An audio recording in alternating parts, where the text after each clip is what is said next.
পবিত্র রমজান মাস উপলক্ষে ফরিদপুরের বিভিন্ন বাজারে ইফতার বিক্রির ধুম লেগেছে। প্রতিদিন বিকেলের পর থেকেই শহরের প্রধান বাজারগুলোতে জমে উঠেছে ইফতার কেনাবেচা। বাহারি সব খাবারের পসরা নিয়ে বিক্রেতারা ব্যস্ত সময় পার করছেন, আর ক্রেতাদের ভিড় বাড়ছে দিন দিন। ফরিদপুরের বড় বাজার, রাজবাড়ী রাস্তার মোড়, কানাইপুর, আলিপুর, টেপাখোলা, গোয়ালজামুট সহ বিভিন্ন এলাকায় ইফতারের দোকান বসেছে। বেগুনি পেঁয়াজ, ছোলা, জিলাপি, আলুর চপ, মুড়ি মুড়কি তো আছেই, তার সঙ্গে এবার যোগ হয়েছে শাহী হালিম, চিকেন গ্রিল, কাচ্চি বিরিয়ানি, মাটন চাপ, মালাই কাবাব, দই বড়া ও নানা রকম fast food item. Faridpur Oasis ইফতার বাজারের এক বিক্রেতা বলেন, রমজান মাসে আমাদের ব্যবসা কয়েক গুণ বেড়ে যায়। এবার নতুন কিছু আইটেম এনেছি যা বেশি জনপ্রিয় হয়েছে, বিক্রিও হয়েছে ভালো।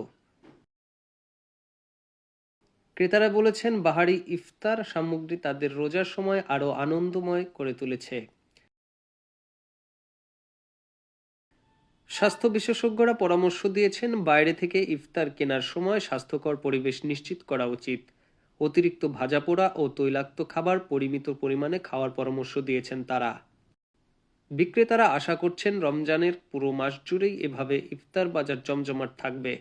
তবে ক্রেতারা চান খাবারের মান ঠিক রেখে ন্যায্য দামে বিক্রি করা হোক।